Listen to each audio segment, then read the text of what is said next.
We're getting ever closer to Easter. Week by week, we're almost there. And spoiler alert, Jesus rises from the dead. Yeah, I know. I gave it away. Gave away the ending, didn't I? But we all knew that before we got into this journey. And yet we go on the journey of Lent and through that deep valley of Holy Week. And we do so for a reason. Because to find the blessings of our God, to know the joy that comes on Sunday, we have to move from Friday through the tomb to Easter. We have to walk with God along the way. Yes, the marginal way.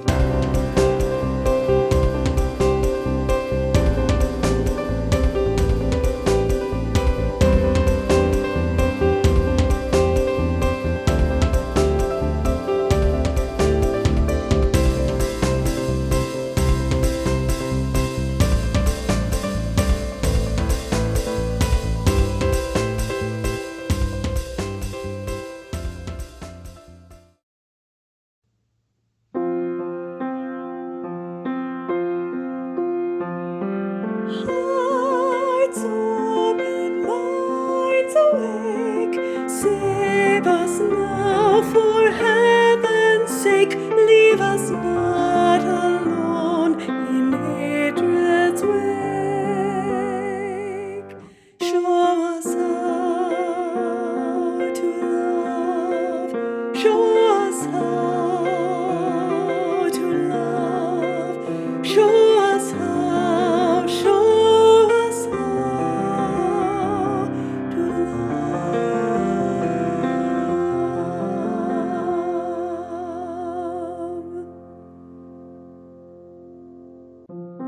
Sometimes the things we think offer love actually seek to bind us, preventing us from being full and whole and offering our best love to the world.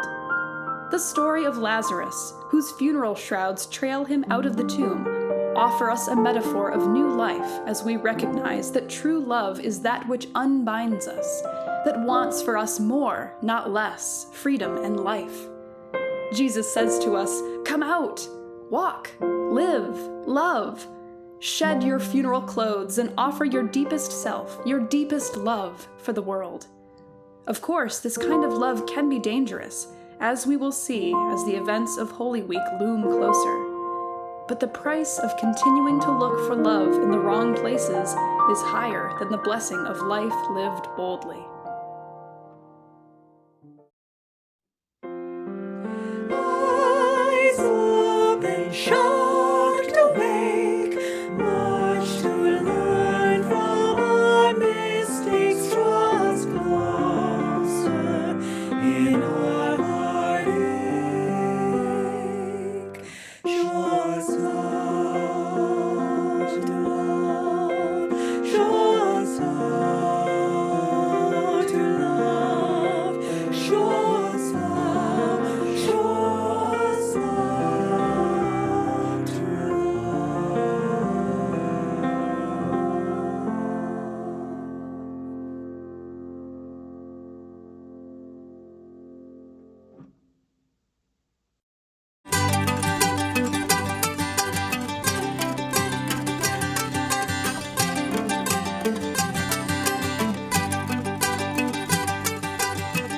Hi, everyone. Welcome back.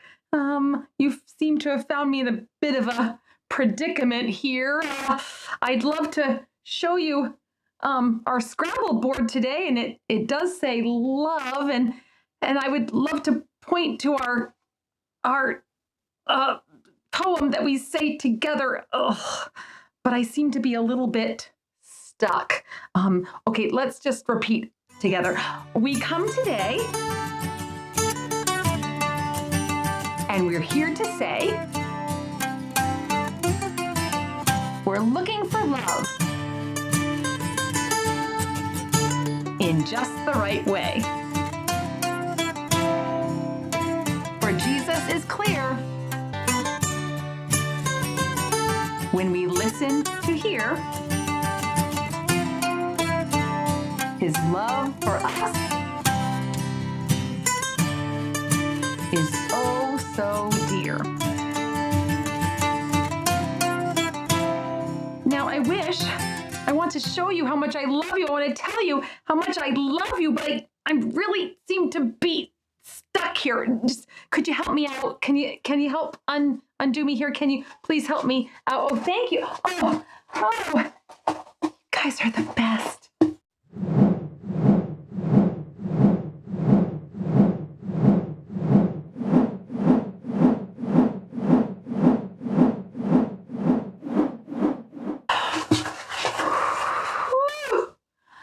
Thank you so much. I was really stuck. I won't even tell you how I got to be that way. It's a long story. But I see that our Scrabble board has some words for us that kind of remind me of the situation I was just in. It says, love liberates. Liberates is a great big word.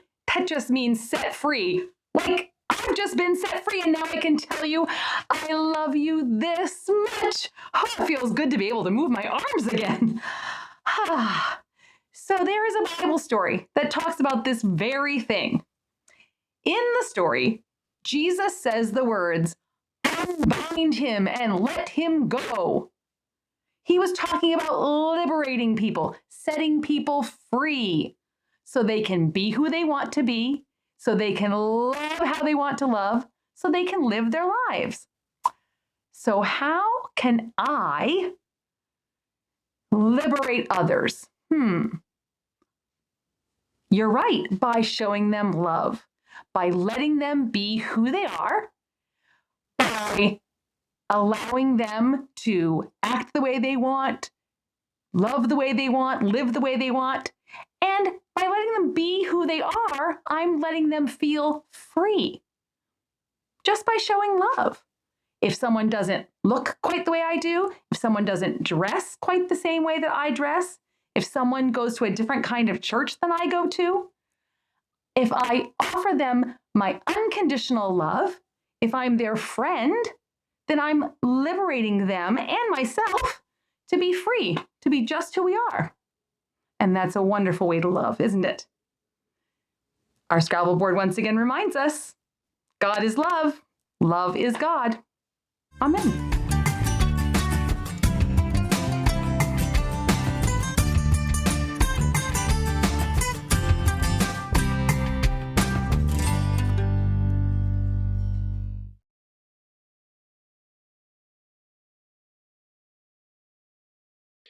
There was a certain man named Lazarus who was sick, and his sisters, Mary and Martha, were from the village of Bethany.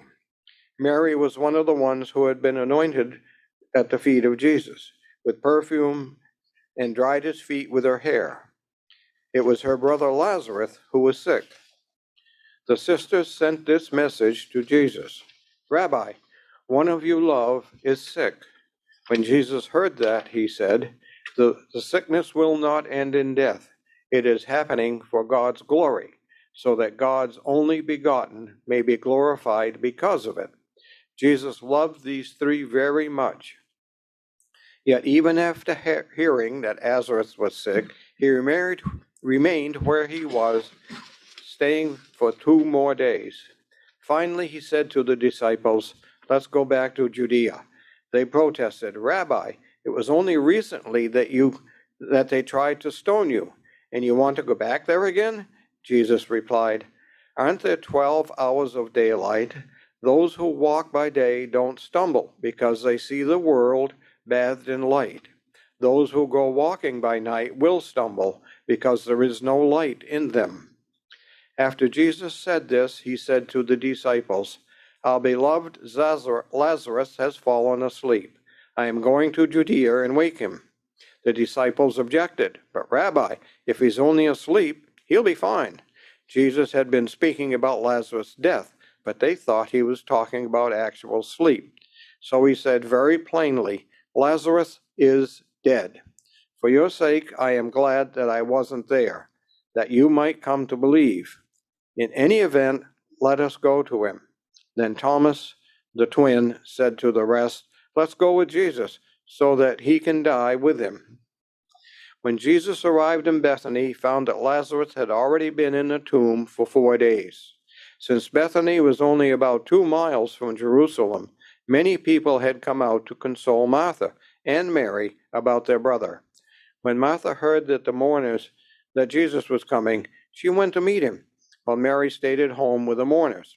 When she got to Jesus, Martha said, "If you had been here, my brother would not have died. Even now, I am sure that God will give you whatever you ask." "Your brother will rise again," Jesus assured her. Martha replied, "I know he will rise again in the resurrection of the last day." Jesus told him, "I am the resurrection, and I am life. Those who believe in me will live, even if they die. And those who are alive and believe in me will never die." "Do you believe this?" "Yes," Martha replied. "I have come to believe that you are the Messiah, God's only begotten, the one who is coming to the world." When she said this, Martha went back and called her sister Mary. "The teacher is here asking for you," she whispered. As soon as Mary heard this, he got up and went to him. Jesus hadn't gotten to the village yet. He was at the place where Martha had met him. Those who were consoling her saw her get up quickly and followed Mary, thinking she was going to the tomb to mourn. When Mary got to Jesus, she fell at his feet and said, "If you had been here, Lazarus would not have died." When Jesus saw her weeping, and the other mourners as well, he was troubled in spirit and moved by the deepest emotions. "Where have you laid him?" Jesus asked. "Come and see," they said, and Jesus wept. The people in the crowd began to remark, "See how much he loved him." The others said, "He made the blind person see. Why couldn't he have done something to prevent Lazarus' death?" Jesus was again very deeply moved. They approached the tomb, which was a cave with a stone in front of it. "Take away the stone," Jesus directed. Martha said, "Rabbi, it has been 4 days now. By this time there will be a stench." And Jesus replied, "Didn't I assure you that if you believed, you would see the glory of God?" So they took the stone away. Jesus raised his eyes to heaven and said, "Abba, thank you for having heard me.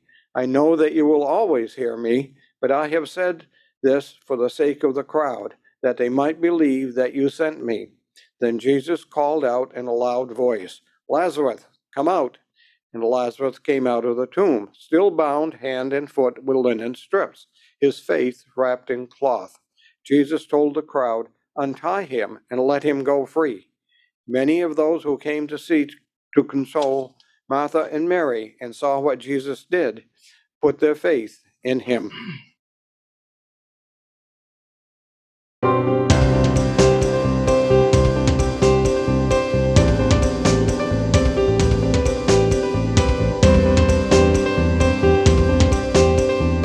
The Gospel of John gives us all of these stories about Jesus demonstrating power. John wants us to know who Jesus is, that Jesus is the Messiah, the chosen one. And in this story, Jesus does an awful lot of choreography. He controls the situation to, as he puts it, make sure that they see the power of God.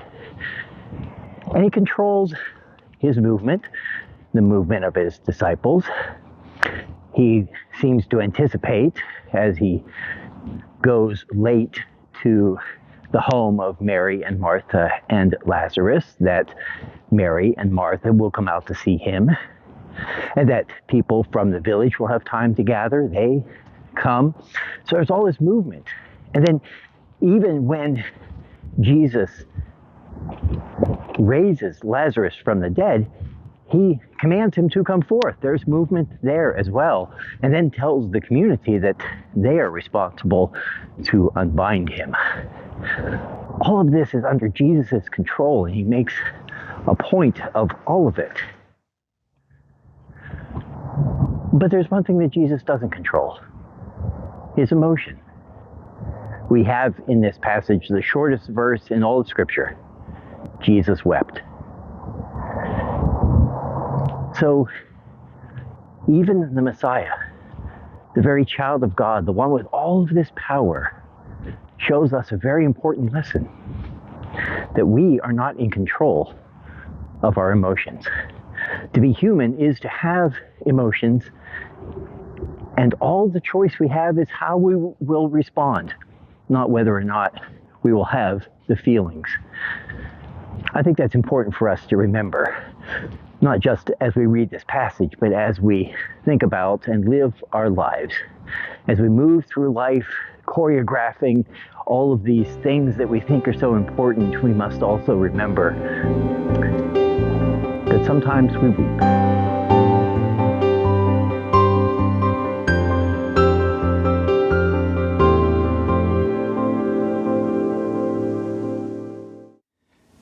The reason for this story at this time is that we are preparing for Easter, just a couple of weeks away. And so we see this story of a dead man emerging alive from the tomb, and it gives us a foreshadowing of the resurrection to come. But this is not a resurrection. This, if anything, is a resuscitation. For Lazarus comes back to life, but he eventually dies again. This is not everlasting life. There is this belief that surely Jesus held and proclaimed that there will be a resurrection of the dead on the last day, that in some final day of all being, that people come back to life, those whom God has chosen and blessed. Notice that Martha espouses this belief. She believes that the dead will rise on the last day. And yes, she probably heard that from Jesus, but she equally could have heard it from the Pharisees. Yes, the Pharisees, that group that Jesus had so much trouble with, the group that Jesus opposed so much, they shared this belief that there would be a resurrection of the dead. And notice too, that when we read the resurrection accounts, when we get to that point, when we're at Easter, recall, and if you don't recall, listen for it in the story when it comes up soon, that Jesus was not recognizable. In this story, Lazarus comes out of the tomb and everybody knows it's Lazarus. He's been in there. He looks like him. He's actually started to decay. There's a physical healing that has to happen just to bring his body back to living. But when Jesus is resurrected, people don't recognize him. In the garden, Mary Magdalene mistakes him for the gardener. How can that happen? How can someone who knows a person so intimately in life not recognize them in resurrection? The answer has to lie in the fact that resurrection is not resuscitation. It is not life everlasting. It's not infinite life. It's not immortality, living without ever dying. It's eternal life. Now, that might sound very similar, no big distinction, right? But eternal is different from infinite in a very important way. You see, infinite means it has a beginning but no end. It just extends and continues. Eternal means that there is no beginning and no end. It is outside of time. Now, that's very hard for us to wrap our minds around. And surely it was hard for the people in Jesus' time to wrap their minds around that. What they knew was the pain of loss. And Jesus would have known something different. He would have known about eternity and about the promises of God and what was about to happen. And yet, he sees his friends suffering. He feels the pain of those around him. Surely, that is one of the primary reasons why he wept. And perhaps it was more complex than that. Perhaps his love for these people also had him weeping about what would come, the suffering that they would have to endure, watching him suffer and die, struggling to found a new way of being, changing their lives, even just living, not being resurrected, and knowing the glory of the presence of God. All of those things must have been going on in Jesus' head, but he was indeed fully human. And so he felt those emotions. And let us never forget the glorious truth of incarnation. This belief that God became one of us means, at its heart, that Jesus was fully human. And being fully human, he knew the full range of human emotion. And being fully human, he had no control over the emotions, only how he replied and responded to them. Maybe that's a lesson for us. Maybe it's really important for us in this story to see that even Jesus, fully God, was fully human and knew that he had to have a divine response to a very human situation. And we see both. We see the divine response of the power and showing the power of God in raising a dead body back to life. But equally important, we see the divinity of responding in love, of doing this kindness because it is an act of love, because love is not just a noun, love is a verb. And Jesus does this for his friends and for those gathered to show them the compassion of our God. And we should take note that this dance between the divine and the human happens not just with Jesus, but in the gathered crowd. Surely Jesus could have exercised the power to have Lazarus emerge from the tomb and have the grave clothes fall from him, but he does not. He involves the community, you and me. We have work to do. We have divine work that only humans can do. Unbinding the dead. And who are the dead among us? Who and what is dead within our lives that we need to unbind, that we need to set free, that we need to be at liberty? What are those things that lie before us because God has placed them there for our hand, for us to do the divine work of enacting love, all the love that we are capable of because we are fully human? Now, we may not be fully divine, but the divine does dwell within us. There is no excuse. In fact, Jesus said to his disciples that the miracles that they'd seen him do, his life and ministry, he assured them, and therefore us, that those things and greater things we would be doing. Now, maybe we only accomplish them when we're together. And even that is miraculous. Think of all the advances in humanity because people have chosen to serve the common good, to love one another, to love our neighbors as ourselves, and even to take up the challenge of loving our enemies. That's the call we have. And it's all wrapped up right in this simple story, this miraculous story, this story that contains those words that tell us that we can know the divine even in our hurt. Jesus wept.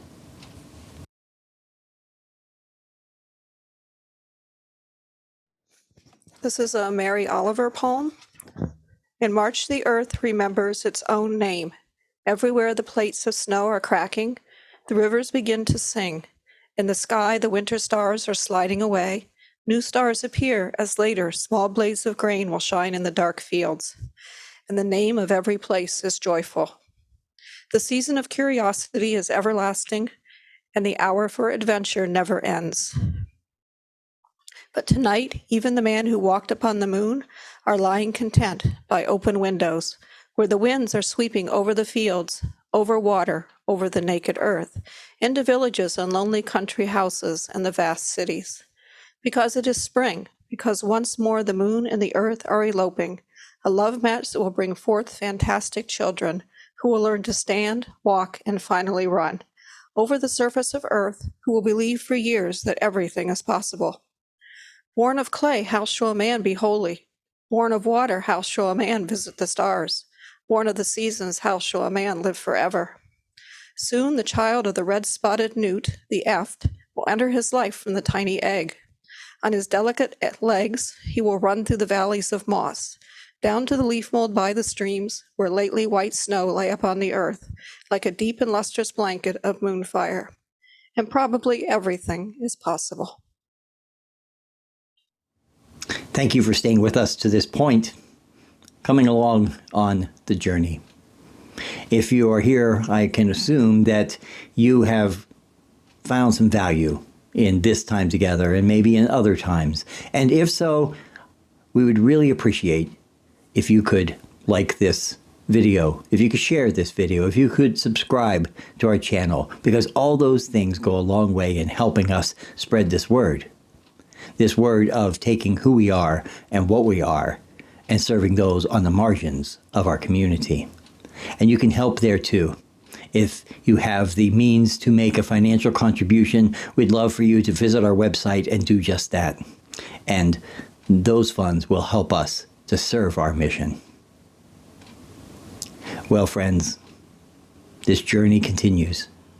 We are almost there.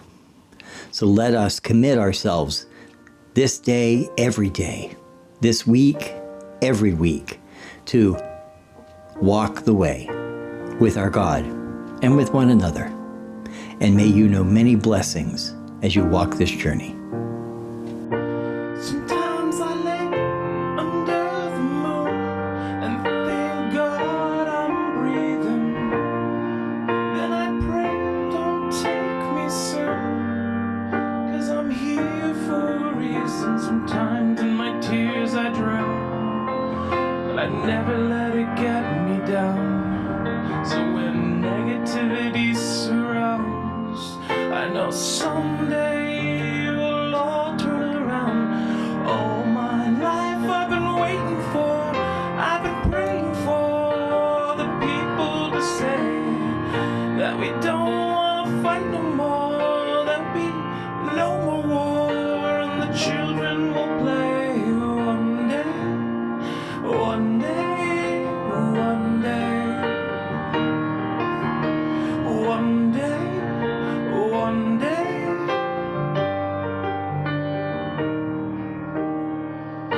It's not about win or lose, 'cause we all lose. We all lose when we feed on the souls of the innocent. Blood-red pavement, keep on moving through the water, stay raging. In this maze you can lose your way. It might drive you crazy, but don't let it faze you. No way. Sometimes in my tears I drown, but I never let it get me down. So when negativity surrounds, I know someday it'll all turn around. All my life I've been waiting for, I've been praying for the people to say that we don't want to fight no more, there'll be no more war, and the children will play one day, one day, one day.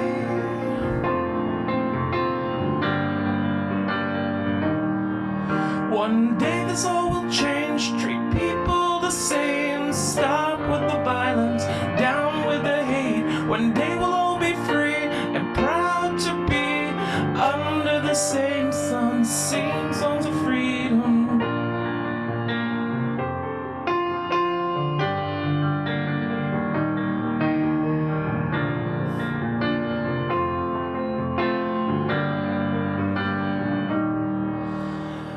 All my life I've been waiting for, I've been praying for the people to say that we don't want to fight no more.